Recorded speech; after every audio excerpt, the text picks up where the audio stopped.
Zdravo svima, ja sam Lukas Vilanović i danas ću vam prezentovati par ideja o budućnosti automobila. Najpre pozabavit ćemo se otključavanjem automobila. Svaki put kada prilazimo autu izvršavamo isti broj pokreta. To možemo iskoristiti tako što ćemo na retrovizoru staviti jednu kameru ili senzor koja će meriti našu visinu i tako prepoznati korisnika.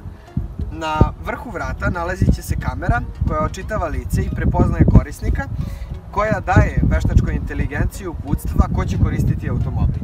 Kao treća stvar koja će pomoći pri otključavanju vrata nalazit će se Fingerprint ID na samoj ručici vrata. Nakon ulaska u automobil, veštačka inteligencija skenira stanje vozača i ima uvid svih onih dokumenata koja su potrebna za vožnju. Znači, tu izbegavamo svaku ilegalnu vožnju ili vožnju pri neželjenom dejstvu nekih supstanci. Veštačka inteligencija će biti u mogućnosti da sama preuzme kontrolu nad vozilom, odnosno govorimo o autonomnoj vožnji. Korišćenjem vozila, veštačka inteligencija upoznaje čoveka, upoznaje njegove navike i stil vožnje.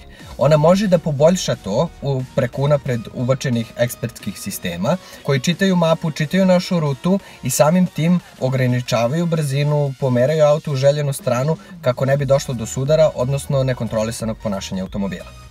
Pošto se veštačka inteligencija uparuje sa našim telefonom, u mogućnosti smo da izvršavamo neke druge radnje prilikom vožnje, a da pritom ne skrećemo pažnju sa puta, odnosno na konkretnu vožnju.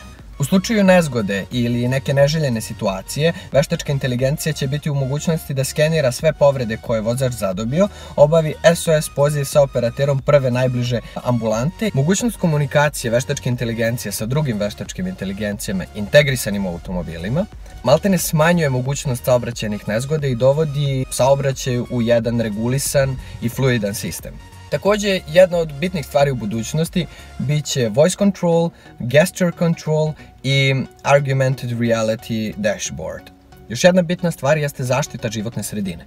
Farba automobila treba biti takva koja može da apsorbuje sunčevu energiju kao i sve staklene površine na automobilu. Tako reći, već cela spoljašnost automobila moći će da prikupi sunčevu energiju i to skladišti za baterije koje su glavni pogon automobila u budućnosti. Smart Motion Charging je koncept deljenja električne energije između automobila u pokretu ili stanju mirovanja uz interakciju veštačkih inteligencija ili samih vozača. Naravno, transakcija plaćanja takvih usluga vršit će se automatski pomoću veštačkih inteligencija ili u budućnosti već preko kriptovaluti. Subscription Service by FCA. Kad govorimo o ovom projektu, govorimo o floti automobila različitog tipa koja je na raspolaganju korisniku uz već prikazane ideje o veštačkoj inteligenciji. Milenijalci i generacije budućnosti će sve više biti užurbanije i manje zainteresovane za posjedovanje automobila. Samo zbog načina života, a i dinamike svakodnevne. Prednost je što, na primjer, ponedeljkom jedan IT menadžer treba jedan mali, kompaktan auto kojim će brzo i efikasno da doći na sastanak, a vikendom će mu trebati veliki porodični automobil poput SUV modela ili pak sportski automobil ako je ljubitelj automobila i vožnje. Baš ovakvim projektom možemo ugovorom vezati kupca na pređenu kilometražu, tipove i broj vozila koje može koristiti na mesečnom nivou. Veštačka inteligencija će kontrolisati nedozvoljene malverzacije prilikom korišćenja i ovime smanjujemo troškove amortizacije i skladištenja zaliha kod dilera, ali i efikasniju upotrebu proizvoda. Izbegavamo preteranu proizvodnju i bavimo se uštedom resursa. Samim tim smanjujemo gužvu u saobraćaju i broj parkiranih vozila u gradovima. Na samoj ručici vrata. A može se kaže ručici, ručki? Nemoj si.